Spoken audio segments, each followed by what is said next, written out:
परमेश्वर की उपस्थिति के लिए परमेश्वर पिता का धन्यवाद करते हैं कि उसने हमें ये सुंदर मौका दिया कि हम उसकी उपस्थिति में आकर उसके वचनों को सुने। जो गहरी उपस्थिति यहाँ पर छाई हुई है, हम आज छोटी सी प्रार्थना करते हैं और परमेश्वर की ये उपस्थिति आपके घरों में भी आए। आइए हम अपनी आंखों को बंद करें और छोटी सी प्रार्थना करें। हे प्रेमी पिता परमेश्वर, हम प्रभु यीशु मसीह के नाम पर आपके सम्मुख आते हैं पिता परमेश्वर। आज जो कोई भी भाई बहन इस लाइव प्रार्थना में जुड़ा हुआ है परमेश्वर पिता, वो जब ये तेरे वचनों को सुने परमेश्वर पिता, तो तेरी उपस्थिति से भर जाए परमेश्वर पिता।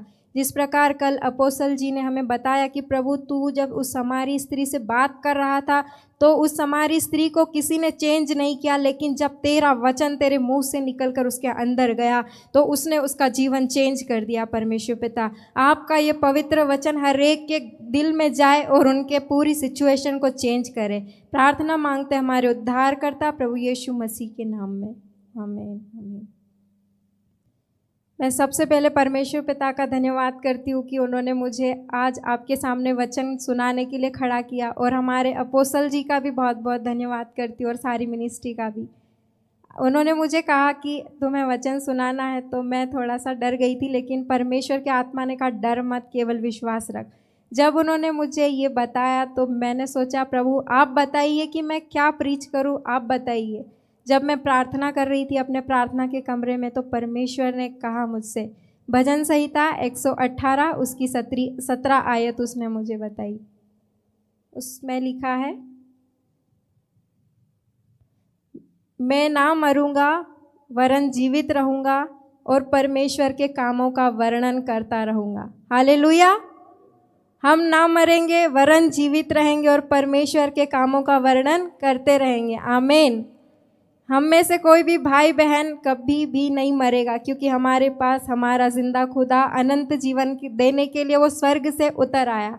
जब उसने मुझे ये बताया तो मैंने कहा प्रभु कैसे? तो उन्होंने मुझे बताया कि तू तेरी सिचुएशंस को याद कर। जब मैं छोटी सी गवाही के द्वारा आपको बताना चाहती हूँ कि प्रभु ने मुझे ये वचन मेरी लाइफ में कैसे उसने फुलफिल किया। जब मैं छोटी थी तो मुझे मेरे शरीर में एक सिकल सेल की बहुत एनीमिया की प्रॉब्लम थी, जिसके अंदर होता है कि आपके शरीर में खून नहीं बनता है। तो जब मैं छोटी सी थी तभी से मुझे ये प्रॉब्लम हुई, और मैं बड़े होते गई और ये प्रॉब्लम बढ़ती चली गई, और मैं हर महीने हर सप्ताह मुझे ब्लड चढ़ाना पड़ता था। तो मैं जब छोटी थी तो मेरे मम्मी पापा भी बहुत परेशान होते थे कि इसको बस बार बार बस एक ही बीमारी है। वो परेशान हुए, लेकिन तब भी प्रभु उनके साथ खड़ा था।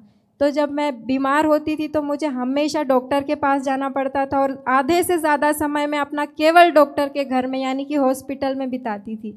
तो जब मैं ये सोचती थी, धीरे धीरे मुझ में समझ आई, मैं सोचने लगी कि प्रभु क्या यही मेरी ज़िंदगी है कि मैं हॉस्पिटल में ही अपना जीवन काटूँ। तो एक दिन जब मैं सोच रही थी, जब डॉक्टर ने मुझे खून चढ़ाने के लिए ब्लड के लिए बुलाया हॉस्पिटल में, तो जब मैं पलंग पे बैठी बैठी सोच रही थी तो परमेश्वर ने मुझसे कहा तेरे जीवन का एक मकसद है। इसीलिए उसने कहा कि हम नहीं मरेंगे वरन जीवित रहेंगे और परमेश्वर के कामों का वर्णन करते रहेंगे। आज आपके जीवन में भी उसका एक पर्पस है, और वो उस पर्पस को बिना फुलफिल किए आपको मरने नहीं देगा, आपको वो कुछ भी नहीं होने देगा। जैसे आज उसने मुझे रखा है वो आपको भी रखेगा यीशु मसीह के नाम से। जब मैं हॉस्पिटल में थी तो मुझे एक बार तो ऐसा हुआ कि ये ज़िंदगी जीने से अच्छा है प्रभु मैं मर ही जाती हूँ, लेकिन वो परमेश्वर इतना भला है कि आप कुछ भी सोचो लेकिन वो हमेशा आपको जीवन ही देगा। हमारे अंदर भले मौत कितनी भी हमारे जीवन में मंडराए, लेकिन वो हमारा जीवन देने वाला परमेश्वर है। वो हमारी हर एक मुर्दा परिस्थिति को जिंदा करने की सामर्थ अपने अंदर लिए हुए फिरता है। जब वो धरती पर आया तो उसके अंदर वही स्वर्गीय सामर्थ चला फिरा करती थी जो आज आप में और आज मुझ में है। क्योंकि वचन में लिखा है, रोमियो 8 उसकी 11 में लिखा है, रोमियो 8 उसकी 11 में लिखा है, यदि उसी का आत्मा जिसने यीशु को मरे हुओं में से जिलाया तुम में बसा हुआ है, तो जिसने मसीह को मरे हुओं में से जिलाया वह तुम्हारी नश्वर देहों को भी अपने आत्मा के द्वारा जो तुम में बसा हुआ है जिलाएगा। हालेलुया। ये हमारे लिए बहुत ही खुशी भरा वचन है, क्योंकि परमेश्वर स्वयं हमारे अंदर बसता है। जब परमेश्वर की उपस्थिति हमारे अंदर होती है तो किसी और शैतानी बात की उपस्थिति हमारे अंदर नहीं रह सकती। हालेलुया। परमेश्वर का आत्मा हमारी जो नश्वर देहें हैं, जो पाप के कारण पूरी तरह से खराब हो चुकी है, शैतान ने इन्हें ख़त्म कर दिया। परमेश्वर का आत्मा इन्हें फिर से जिलाता है, वो जीवन देने वाला आत्मा है।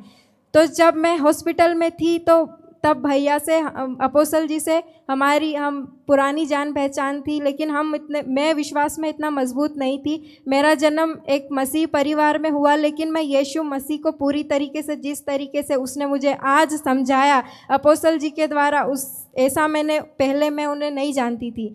तो जब मैं छोटी थी तो अपोस्तल जी को मेरे पापा ने फ़ोन किया कि भैया ऐसी ऐसी बात है, हम क्या करें, ये बहुत परेशान हो रही। मुझे इतना पेन होता था बॉडी में, मानो कि मिर्ची काट के किसी जले हुए स्थान पर लगा दी गई। पूरा शरीर, पूरी बॉडी में बहुत जलन होता था। मैं सोचती थी प्रभु मेरा कोई मकसद नहीं है, ऐसी हालत में तो मैं क्या ही ज़िंदा रह सकती हूँ। लेकिन परमेश्वर का आत्मा ही था जो जानता था कि हम ये परमेश्वर की महिमा कैसे करेगी। तो प्रभु ने, जब अपोस्तल जी से हमारी बात हुई तो अपोस्तल जी ने हमें बताया कि भैया इसको कुछ भी नहीं होगा, यानी कि मेरे पापा को बोला कि भैया इसको कुछ भी नहीं होगा, ये परमेश्वर का काम करेगी और ये परमेश्वर की बेटी कहलाएगी।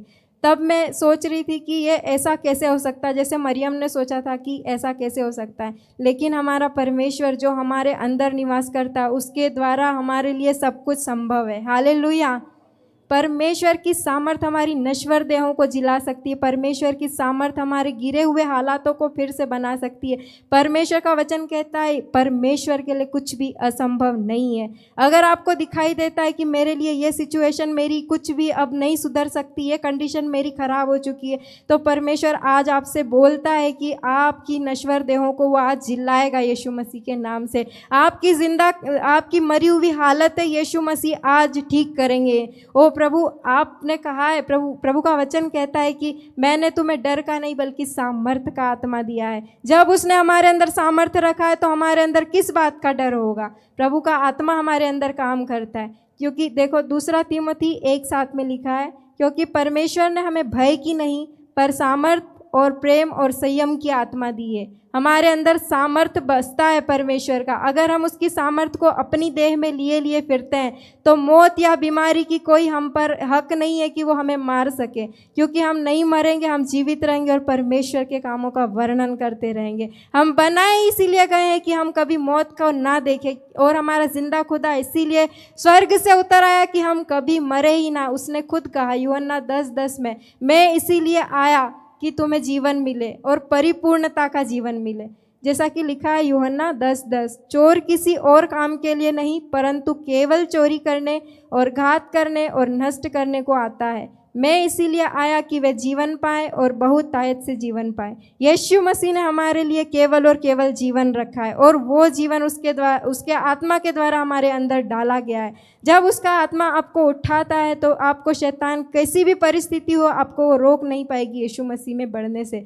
जब मेरी परिस्थितियाँ ऐसी थी तो मैं सोचती थी ये मेरे लिए नहीं है, ये प्रोफेसी मेरे लिए नहीं होगी, कि मैं कैसे प्रभु का काम करूंगी। मेरी तो हालत ही इतनी ख़राब है कि मैं बेड से भी नहीं उठ पाती, और बस हॉस्पिटल में मुझे मशीनें लगी रहती थी हमेशा हॉस्पिटल में, और जब भी देखो बस ऑक्सीजन वाला मास्क लगा के मैं बेड पे रहती थी। लेकिन यीशु मसीह ने देखा, इतने हालत ख़राब होने के बाद इवन मुझे जादू टोना करने वालों के पास भी ले जाया गया।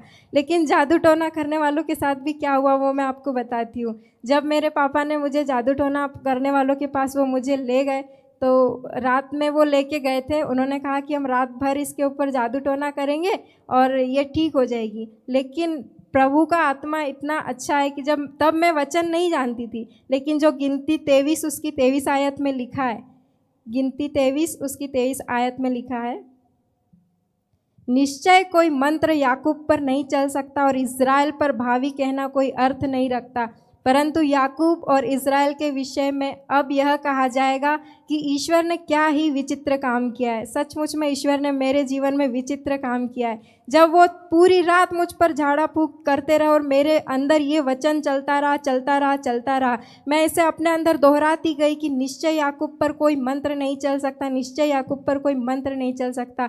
और जब सुबह हुई तो उन्होंने कहा कि सर आप इस बेटी को ले जाइए, इसके ऊपर तंत्र मंत्र का कोई असर नहीं हो रहा है। है। हमारा परमेश्वर वो है जो आपके ऊपर किसी भी प्रकार के तंत्र मंत्र को काम करने ही नहीं देगा। अगर आप यीशु मसीह की देह में और यीशु मसीह के लहू में विश्वास करते हैं, यीशु के पुनरुत्थान में विश्वास करते हैं, तो कोई भी शैतानी ताकत आप पे कभी हावी नहीं हो सकती। उसने जब मुझे इस बात से निकाला तो वह आपको भी निकालेगा। आज मेरा विश्वास है कि प्रभु आपको निकाल लेगा। और जब मैं इस वचन को बोलती गई तो सचमुच में जिस किसी भी जादू टोना करने वाले के लिए ले जाते थे, वो बोलते थे कि सर इस पर कोई असर नहीं होता है, इसको ले जाओ, ये हमसे ठीक नहीं होगी। क्योंकि ठीक करने के लिए तो एक ही था, वो है यीशु मसीह। हालेलुया।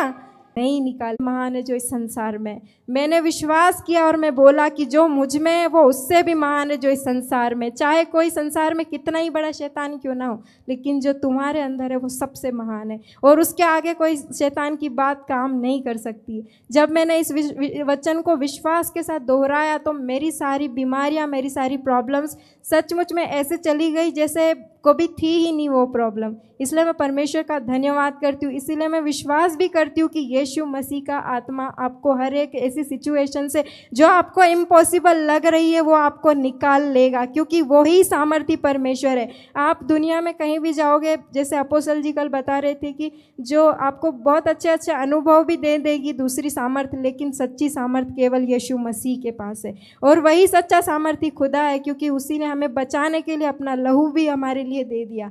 हालेलुया। परमेश्वर का आत्मा जब हमारे अंदर होता है तो हम कभी भी ऐसे जैसे धरती के लोग ऐसे कभी भी हमारा जीवन नहीं बिताएंगे।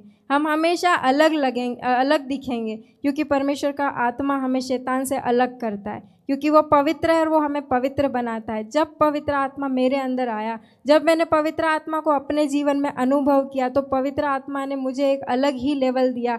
मतलब कि मुझे उन सारी शैतानी बातों से और दुनिया की बातों से उसने अलग किया। अगर आप आज कमज़ोरी फील करते, जिन बातों से आप बाहर नहीं आ पा रहे, आज परमेश्वर का आत्मा आपको स्पर्श करेगा, आपकी हर एक कमज़ोरी को वो आपसे निकालेगा। आपके अंदर से सारी कमज़ोरियाँ जिस पे आप जय नहीं पा रहे हो, वो आपके अंदर से आज निकालेगा। परमेश्वर का आत्मा हमारे लिए इसीलिए भेजा गया है क्योंकि हम कमज़ोर हैं, लेकिन परमेश्वर का आत्मा सामर्थी है। वो परमेश्वर का आत्मा जब हमारे अंदर होता है तो हम एक्स्ट्रा ऑर्डिनरी हो जाते हैं और हमें सब पता चलने लगता है, वो हमें सब हमसे बातें करने लगता है। अगर आप चाहते हैं कि आपके जीवन में जो मुसीबतें इम्पॉसिबल दिखाई दे रही, तो आज पवित्र आत्मा को पुकारे। पवित्र आत्मा आप इस सिचुएशन को चेंज करे। वही पवित्र आत्मा है जो यीशु को गर्भ में लेके आया, वही पवित्र आत्मा आज हमारे अंदर और आपके अंदर भी है। वही पवित्र आत्मा हमें हर प्रकार की सिचुएशन जो हमें इम्पॉसिबल दिखाई देती है, लेकिन वचन में लिखा है कि परमेश्वर के लिए कुछ भी असंभव नहीं है,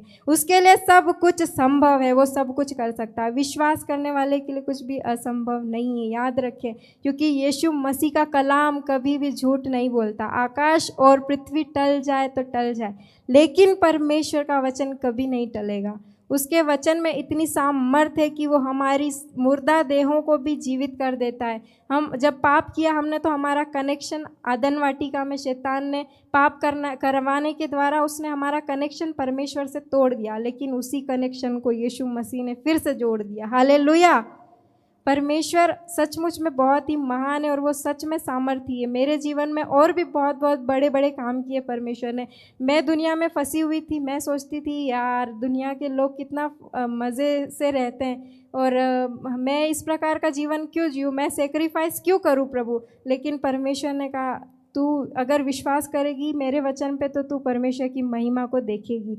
जैसा कि उसने मार्था से कहा था कि तू अगर विश्वास करेगी तो परमेश्वर की महिमा को देखेगी। इसीलिए कभी भी अपनी लाइफ में डीमोटिवेट ना हो, क्योंकि परमेश्वर का समय आता है और वो समय पे करता है सब कुछ।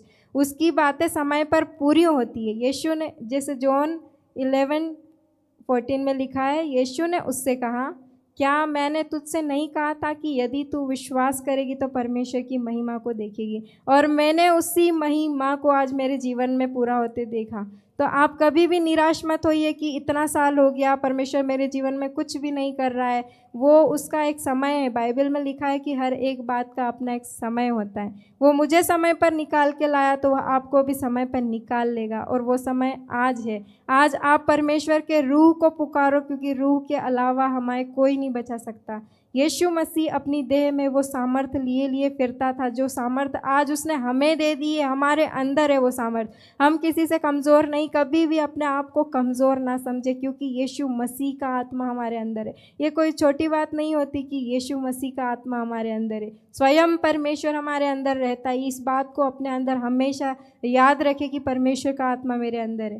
तो इस प्रकार मेरी लाइफ को परमेश्वर ने चेंज किया। मेरी सारी मेडिसिन्स बंद हो गई। उसके बाद शैतान ने देखा अब इसका क्या किया जाए, उसने मुझे फिर दुनिया में फंसाया। मतलब जब मैं कॉलेज में थी तो इस प्रकार वो मेरे को बुरी संगति में लेके गया। तब मैं प्रभु को नहीं जानती थी, लेकिन उसका प्रोटेक्शन तब भी मेरे साथ था। उसने तब भी मुझे गिरने नहीं दिया। लेकिन एक टाइम आया जब मैं ये सब से परेशान हो चुकी थी कि प्रभु अब मुझे ये सब नहीं करना, अब जो तू कहेगा तब वो मैं करूँगी। तो फिर जब अपोस्तल जी की प्रार्थना स्टार्ट हुई थी कोरोना के समय में, तो मैंने वो देखना धीरे धीरे स्टार्ट किया। और जब मैं उसे देखने लगी तो मेरे अंदर की सारी धीरे धीरे की सारी बातें चली गई, जो संसारिक बातें थी वो सारी निकल गई। केवल वचन सुनने से ही हमारे अंदर की सारी बातें जा सकती है, और वचन पे चलने से ही हम एक नई सृष्टि बन सकते हैं। वचन, अगर हम वचन पे नहीं चलेंगे तो हम नई सृष्टि नहीं कहला सकते, क्योंकि यीशु मसीह ने कहा कि जो यीशु मसीह में है, अर्थात यीशु मसीह कौन है? वो परमेश्वर का जीवित वचन है। अगर हम यीशु मसीह के वचन पर चलेंगे तो ही हम नई सृष्टि है। वो परमेश्वर पिता का हम सचमुच में मैं बहुत दिल से आभारी हूँ, क्योंकि परमेश्वर ने मुझे बड़ी बड़ी बातों से निकाला है और आपको भी वो निकालेगा। परमेश्वर की सामर्थ हमारे अंदर काम करती है। और मैं आपको एक और प्रेरितों के काम 4 उसकी 12 और 13 आयत से कुछ बताना चाहती हूँ। यहाँ पर लिखा है, किसी दूसरे के द्वारा उद्धार नहीं, क्योंकि स्वर्ग के नीचे मनुष्यों में और कोई दूसरा नाम नहीं दिया गया जिसके द्वारा हम उद्धार पा सके।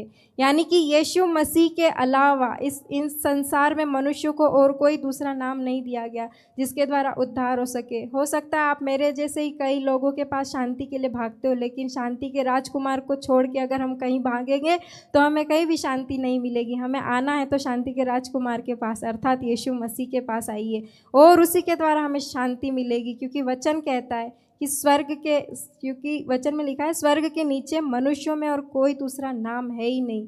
यीशु मसीह के पास आएंगे तभी हमारा सब कुछ सोल्व हो सकता है। मैं खुद भी बहुत जगह भटकी हूँ, परमेश्वर ने फिर भी अपनी दृष्टि मुझ पर से नहीं हटाई। लेकिन एंड में जब इस प्रकार का जब मुझे बहुत ज़्यादा फ्रस्ट्रेशन होने लगी, मैं परेशान हो गई, तो मैं यीशु मसीह के पास आई और उसने मेरे जीवन को बदला, और सचमुच में उसकी प्रोटेक्शन मेरे ऊपर काम करती गई। और मैं तब से लेकर आज तक ऐसी सीरियस कंडीशन में कभी भी बीमार नहीं हुई। अगर आप यीशु मसीह की उस जिंदा सामर्थ्य पर विश्वास करते हैं तो आप भी कभी बीमार नहीं होंगे यीशु मसीह के नाम से।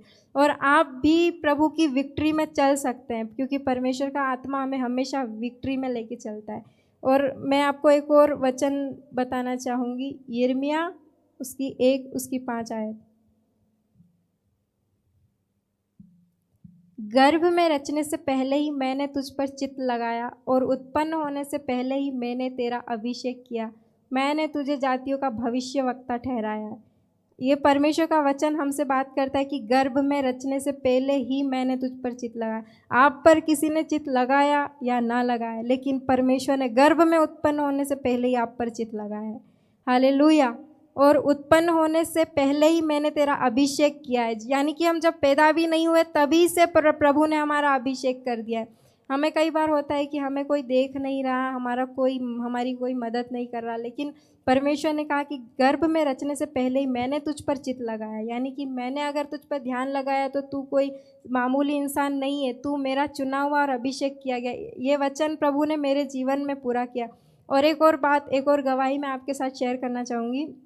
जब मैं कॉलेज में थी, मैं अपनी पढ़ाई कर रही थी, तब मेरे अंदर बहुत ज़्यादा डर लगता था। किसी भी बात को स्टेज पे आगे खड़े होने से बहुत डर लगता था।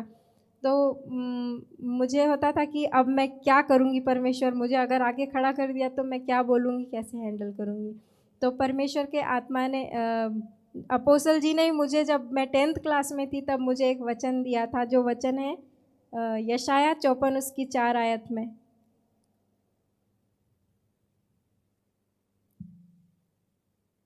मत डर, क्योंकि तेरी आशा फिर नहीं टूटेगी। मत घबरा, क्योंकि तू फिर लज्जित ना होगी।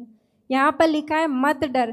तो जब भी मुझे डर लगने लगता था, पवित्र आत्मा मेरे अंदर से वचन इस प्रकार से लेके आता था, मत डर क्योंकि तेरी आशा फिर नहीं टूटेगी, मत घबरा क्योंकि तू फिर लज्जित ना होगी। और सचमुच में मैं इस वचन पे मेडिटेट करने लगती थी कि मुझे कुछ नहीं होगा, कुछ नहीं होगा। और जब मैं एक बार मुझे ऐसे ही गाने गाने के लिए मुझे आगे बुलाया अकेले में, तो मुझे डर लग रहा था, मैं क्या करूं, मैं क्या करूं, मैं क्या करूं, मुझसे क्या होगा। लेकिन परमेश्वर के आत्मा ने तुरंत मेरे मन में ये वचन डाला, जो कि अपोस्तल जी ने मुझे दिया था। ये वचन हमेशा मैं अपने साथ पकड़े रखती हूँ। जब भी मुझे डर लगती है तो मैं, परमेश्वर के आत्मा मुझे यही बताता है कि मत डर क्योंकि तेरी आशा फिर नहीं टूटेगी, मत घबरा क्योंकि तू फिर लज्जित नहीं होगी। और जब मैं गाना गाने के लिए, वो कंपटीशन था, जब मैं गाना गाने के लिए खड़ी हुई ये वचन को लेकर, तो मैं फर्स्ट प्राइज़ लेके आई। इसलिए परमेश्वर का धन्यवाद, क्योंकि प्रभु का वचन जब हम रिवाइज करते हैं, जब प्रभु के वचन पर हम मनन करते हैं, तो सचमुच में वो फल को लेके आता है हमारे जीवन में। और प्रभु ने मेरी नाम धराई, वचन में लिखा है कि तुझे लज्जित ना हो क्योंकि तू फिर लज्जित ना होगी, और तुझ पर सियाही ना छाएगी क्योंकि तू अपनी जवानी की लज्जा भूल जाएगी और अपने विधवापन की नाम धराई को फिर स्मरण ना करेगी। यानी कि वो सचमुच में हमारी नाम धराई कभी नहीं होने देता है। इसलिए आप यीशु मसीह पे विश्वास करें, आपके अंदर यीशु मसीह का आत्मा निवास करता है, कोई छोटी मोटी बात निवास नहीं करती। जब आपके अंदर पवित्र आत्मा निवास करता है, तो पवित्र आत्मा को आज आप पुकारे कि वो आपकी परिस्थितियों को बदले। जैसे उसने मुझे, तब से लेकर आज तक मैंने कोई भी मेडिसिन नहीं खाई, वो आपके लिए भी उसने रखा है। वो आपको भी कोई मेडिसिन खाने नहीं देगा, क्योंकि प्रभु की ओर से बीमारियां कभी नहीं होती है। और परमेश्वर का आत्मा ही है जो हमें चंगा करता है। वो चंगा करने वाली सामर्थ हमारे इस महिमा के बर्तन में रखी हुई है। जो हमारा आत्मा है, उसके अंदर पवित्र आत्मा निवास करते हैं। ये कोई छोटी बात नहीं है। अगर आप पवित्र आत्मा को पहचानेंगे नहीं, तब तक वो आपके जीवन में काम नहीं करेंगे। लेकिन जब आप पवित्र आत्मा की सामर्थ को अपने अंदर प्रैक्टिस करने लगेंगे कि परमेश्वर का आत्मा मुझ में निवास करता है, परमेश्वर का आत्मा मुझ में निवास करता है, ऐसा बोलेंगे, तब पवित्र आत्मा आपके जीवन पर अधिकार लेंगे और आपके सारे बंधनों को यीशु मसीह के नाम से तोड़ देंगे।